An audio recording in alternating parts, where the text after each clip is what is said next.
بدبخت انسان، تو پھر یہاں آدم کا؟ میں نے چونک کر آواز کی سمت دیکھا۔ میرے سامنے چند قدموں کے فاصلے پر وہی جانور نما ایک آنکھ والا خوفناک درندہ کھڑا اپنی اکلوتی آنکھ سے مجھے گھور رہا تھا۔ اس بار مجھے اس سے ذرا بھی خوف محسوس نہیں ہوا تھا۔ جواباً میں بھی اس کی ایک آنکھ کی طرف گھورتے ہوئے بولا، میں یہاں خود نہیں آتا ہوں۔ تو یہ شرارت یقیناً اس بڈھے کمالی شاہ کی ہوگی۔ دیکھ لوں گا میں اسے بھی اچھی طرح۔ میرا نام بھی جگدوش ہے۔ وہ ایک آنکھ والا جگدوش غصے سے دانت پیس کر بولا، پھر اپنی پچھلی ٹانگوں پر بیٹھ گیا۔ میں سمجھ گیا کہ وہ میرا خواب توڑنے کے لیے اب مجھ پر چھلانگ لگانے والا تھا، اس لیے میں فوراً ہی محتاط ہو گیا۔ پھر جیسے ہی اس نے ایک دل ہلا دینے والی چنگھاڑ کے ساتھ مجھ پر جست لگائی، میں یکدم جھکائی دے کر ایک طرف ہو گیا۔ وہ اپنی چھلانگ میں دور جا پڑا، مگر میں جیسے ہی پرے سرکا تو میرا پاؤں ایک پتھر سے رپٹ گیا۔ ایک شکستہ دیوار کے نوکیلے سرے سے میرا سر ٹکرا گیا۔ بے اختیار میرے حلق سے چیخ خارج ہو گئی اور پھر میرا خواب ٹوٹ گیا۔ میں اپنی چارپائی پر اٹھ بیٹھا۔ اس بار میری کیفیت مختلف تھی۔ نہ میں لمبے لمبے سانس لے رہا تھا اور نہ ہی میرا جسم پسینے سے تر تھا۔ ہاں، البتہ مجھے اپنے سر میں درد ضرور محسوس ہوا۔ میں نے بے اختیار درد والی جگہ پر ہاتھ رکھا تو مجھے چپچپاہٹ کا احساس ہوا۔ میرے ہاتھ میں خون لگا ہوا تھا۔ میں سمجھ گیا یہ چوٹ مجھے اس پراسرار کھنڈر میں جگدوش کی جست سے بچنے پر دیوار سے ٹکراتے ہوئے لگی تھی۔ میں نے جلدی سے اٹھ کر زخم دھویا، ہلکا سا مرہم لگا دیا۔ میرے دماغ میں سائیں سائیں ہو رہی تھی۔ بہت سی ایسی باتیں تھیں جو میرے ذہن میں گردش کر رہی تھی، جنہیں یکجا کر کے میں ان پر غور کرنے کی کوشش کر رہا تھا۔ ایک بات کی تو مجھے تصدیق ہو چکی تھی کہ سوہنی اس بدنصیب اور غمزدہ بوڑھے کی بیٹی تھی، مگر سوہنی کی قبر سے متعلق سوہنی کا انکار مجھے تعجب آمیز الجھن میں مبتلا کیے ہوئے تھا۔ پھر اس بدبخت جگدوش کا کسی بوڑھے کمال شاہ کے بارے میں غصے کا اظہار کرنا اس بات کو ظاہر کر رہا تھا کہ وہ کسی ایسے شخص سے خائف بھی تھا جو اس کی ٹکر کا تھا، مگر کمال شاہ کون تھا؟ میرے ذہن میں یہ نام اٹک کر رہ گیا۔ ساتھ ہی مجھے یہ اطمینان بھی ہو گیا کہ سوہنی مری نہیں تھی، مگر پھر وہ قبر کس کی تھی جس کے قریب وہ بوڑھا کھڑا رو رہا تھا؟ اس نے کس برتے پر اتنے یقین سے مجھ سے کہا تھا کہ سوہنی مر چکی ہے؟ میں اس مردود جگدوش کو کوسنے لگا کہ اگر ذرا دیر اور وہ نہ آتا تو یقیناً سوہنی سے یہ راز بھی معلوم کر لیتا۔ سوہنی کا منموہنا سا خیال آتے ہی میرے دل میں ایک بار پھر اس کی تڑپ جاگ اٹھی۔ میں سوہنی کے عشق لازوال میں بالکل غرق ہو چکا تھا۔ مجھے اب ایسا محسوس ہونے لگا تھا کہ جیسے میری زندگی کا سب سے بڑا اور اہم مقصد سوہنی ہی کو حاصل کرنا رہ گیا تھا، اور اب تو اسے حاصل کیے بغیر مجھے سکون بھی کہاں ملنا تھا۔ اچانک مجھے جگدوش کی ایک بات کا بھی خیال آیا کہ جب میں نے اس سے یہ کہا تھا کہ میں یہاں خود نہیں آتا ہوں تو وہ غصے سے دانت پیس کر بولا تھا، یہ شرارت یقیناً اسی بڈھے کمالی شاہ کی ہوگی۔ میں دماغ پر زور دیتے ہوئے سوچنے لگا کہ واقعی کسی کمالی شاہ نامی بزرگ کی کرامات کی وجہ سے مجھے تقریباً ہر روز یہ خواب نظر آتا ہے۔ کیا کمالی شاہ نامی یہ بزرگ مجھے کسی خاص مقصد کے لیے یہ پراسرار کھنڈر والا خواب دکھاتا ہے؟ مگر اب میرے دل و دماغ کو ایک نئی خدبد لگ چکی تھی۔ میں نے سب سے پہلے سوہنی کے باپ سے ملنے کا ارادہ کیا۔ میں اس سے پوچھنا چاہتا تھا کہ آخر اس کی بیٹی سوہنی کس طرح فوت ہوئی تھی، یا پھر وہ قبر کس کی تھی۔ میں نے اس رات کا بقیہ پہر آنکھوں ہی میں کاٹ دیا اور صبح سویرے سوہنی کے باپ کے گھر کی طرف چل دیا۔ وہ گھر پر ہی موجود اپنے کوٹھڑی نما گارے مٹی والے کچے کمرے میں ایک کھری چارپائی پر بیٹھا گڑ گڑو جما رہا تھا۔ گھر کا دروازہ کھلا ہوا تھا۔ بھلا اس یہاں پر رکھا ہی کیا تھا اور کیا ہونا تھا وہاں، سوائے ایک غمزدہ بوڑھے باپ کے دکھوں کے۔ مجھے دیکھتے ہی بوڑھا خوش ہو گیا۔ آپ پتھر بیٹھ، اچھا ہوا تو آ گیا، تجھے دیکھ کر میرے دل کی اداسی کم ہونے لگتی ہے، پر تو نے حالے تک اپنا نا نہیں دسا۔ میرا نام شوکت ہے بابا، شوکت حسین، میں کھاد والے اکبر خان کا بھتیجا ہوں۔ اچھا، تو اکبر خان کا پتر ہے؟ او یار، بھتیجا بھی بیٹے ہی کی طرح ہوتا ہے، وہ بولا۔ پھر جیسے اچانک اسے یاد آیا اور میری طرف دیکھ کر قدرے چونک کر بولا، کیا یہ وہی اکبر خان تو نہیں جس کی بیٹی رانی کھو گئی ہے؟ میں نے اس بات میں اپنا سر ہلایا تو وہ جلدی سے بولا، میں نے تو سنا تھا کہ اس پر کسی جن چپیٹ کا بھی اثر تھا۔ ہاں چچا، پتہ نہیں بیچاری رانی کدھر کھو گئی ہے، میں دکھی لہجے میں بولا۔ کہیں یہ اس شیطان کی کارستانی تو نہیں؟ اچانک بوڑھے نے خود کلامی انداز میں قدرے تشویش سے کہا۔ تو میں نے چونک کر پوچھا، چاچا تم کس شیطان کی بات کر رہے ہو؟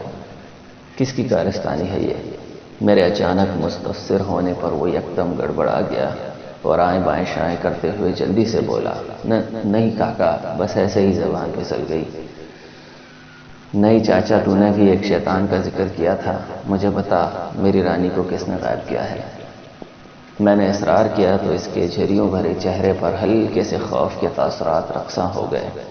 میرا دل جانے کیوں بے طرح دھڑکنے لگا۔ پھر اسے طویل سوچ خاموشی میں مستغرق پا کر میں نے دوبارہ کہا، چاچا مجھے بتانا یہ کس کی کارستانی ہے؟ دیکھ، پھر میں بھی تجھے ایک بات بتاؤں گا تیری بیٹی سہنی کے بارے میں۔ میں نے اسے بولنے پر اکسانے کی خاطر ایسا کہا تھا، مگر میری بات سن کر یاس زدہ لہجے میں بولا، اب میں اپنی سہنی کے بارے میں کچھ سن کر کیا کروں گا؟ وہ تو بیچاری اس دنیا میں رہی نہیں اب۔ چاچا اگر میں تجھ سے کہوں کہ میں تیری بیٹی سہنی سے روز ملتا ہوں تو… میں نے جیسے دھماکہ کیا۔ بوڑھے کا مرجھایا ہوا چہرہ متغیر سا ہو گیا، پھر غیر یقینی نظروں سے میری طرف دیکھ کر بولا، یہ تو کیا کہہ رہا ہے؟ تو سہنی سے بھلا کیسے ملتا ہے؟ وہ تو بیچاری مر چکی ہے۔ نہیں چاچا، میں خود سہنی سے ملا ہوں، اس نے خود مجھ سے کہا تھا کہ میرے بابا کو بتانا یہ بات کہ میں مری نہیں ہوں، زندہ ہوں اور ایک شیطان کی قید میں ہوں۔ میں نے کہا تو بوڑھے کا چہرہ یکدم کھل اٹھا، مگر پھر دوسرے ہی لمحے وہ غیر یقینی لہجے میں بولا، مگر یہ کیسے ہو سکتا ہے؟ میں نے تو خود ان بوڑھے ہاتھوں سے اس کی لاش قبر میں اتاری تھی۔ یہ جھوٹ ہے، تو جھوٹ بول رہا ہے۔ نہیں چاچا نہیں، میں سچ کہہ رہا ہوں، میری بات کا یقین کر۔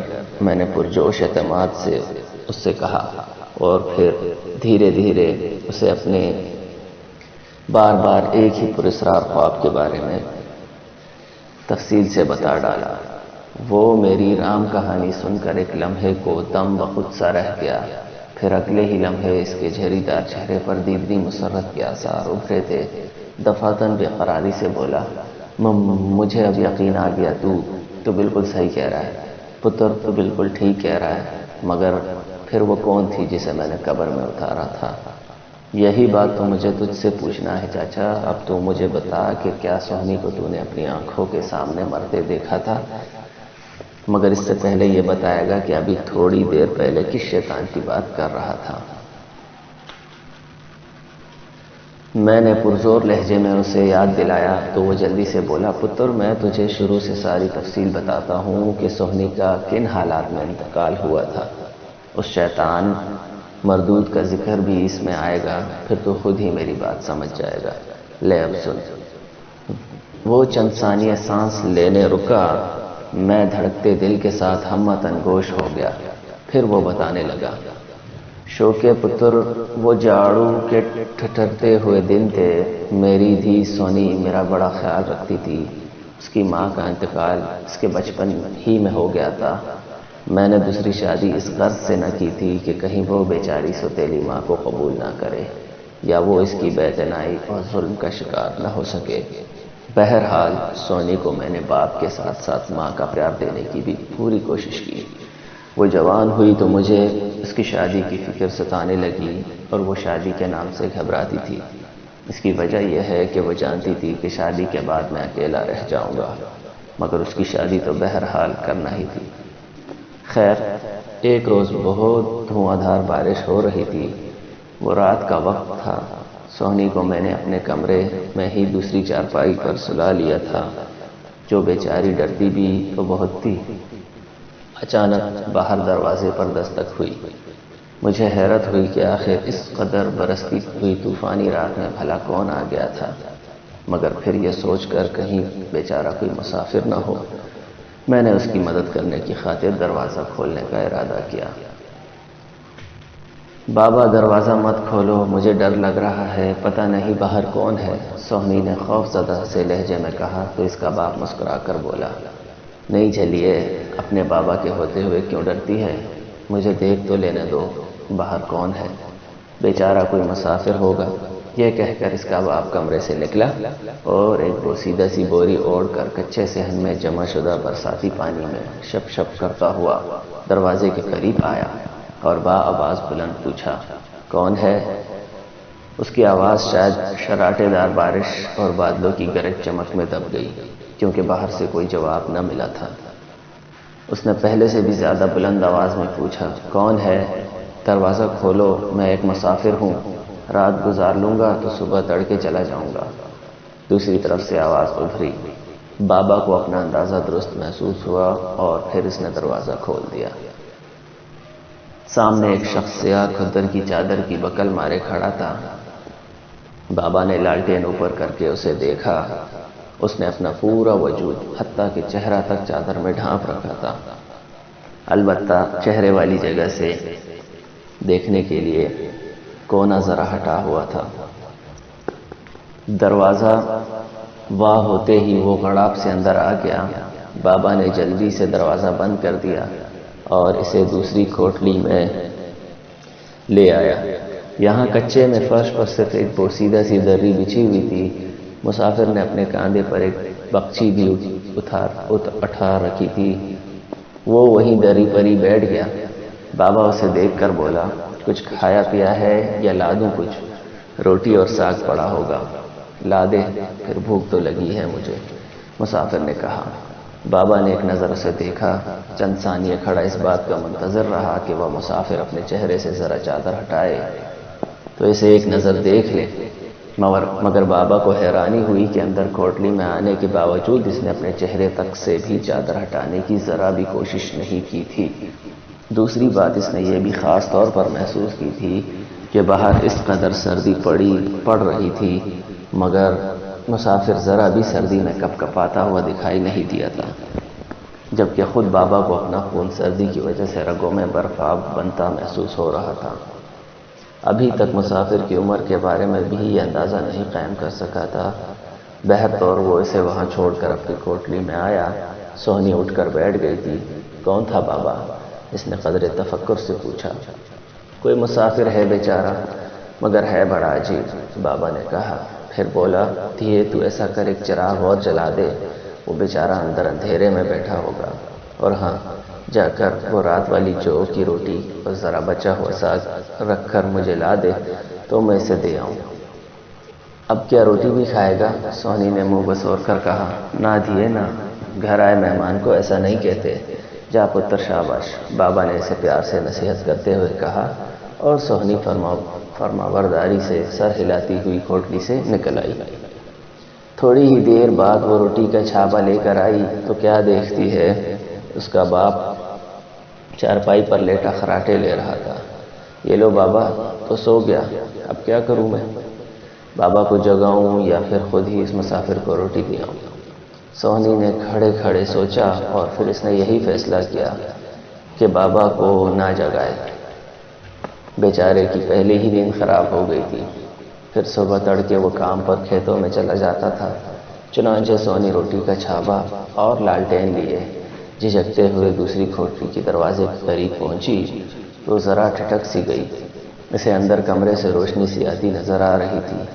اسے حیرت ہوئی، لالٹین تو اس کے پاس موجود تھی اور بابا نے اسے چراغ لانے کو بھی کہا تھا، مگر تیل نہ ہونے کی وجہ سے سونی لالٹین ہی لے کر آئی تھی۔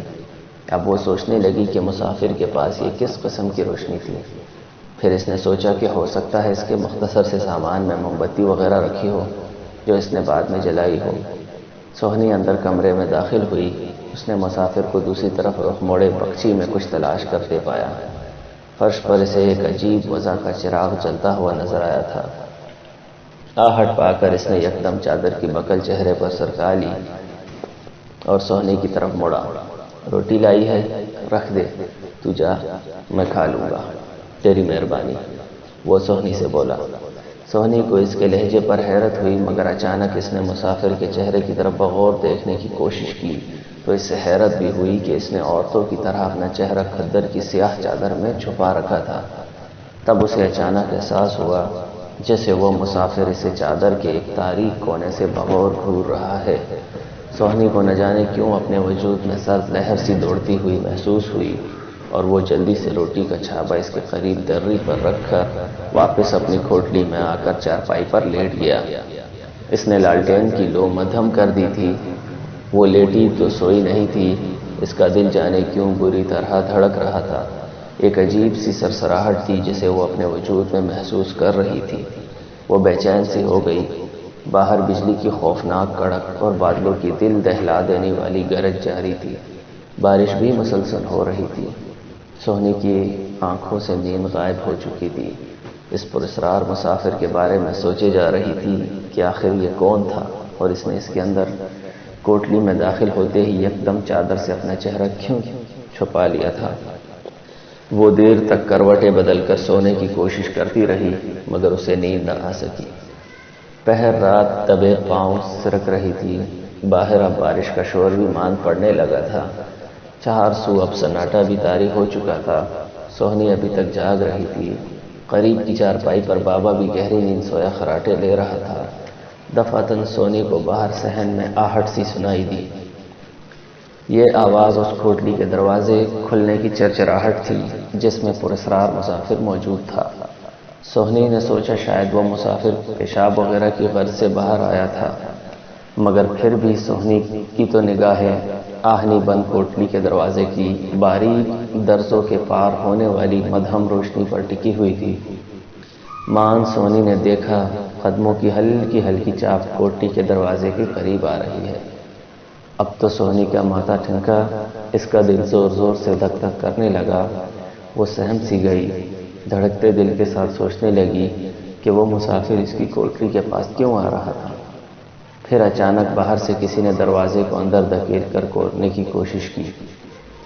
دروازہ اندر سے بند ہونے کی وجہ سے ہولے سے چرچرا کر رہ گیا۔ سوہنی بری طرح خوفزدہ ہو گئی۔ چرچراہٹ کی آواز دوبارہ ابھری تو سوہنی کے کپکپاتے لبوں سے بے اختیار نکلا،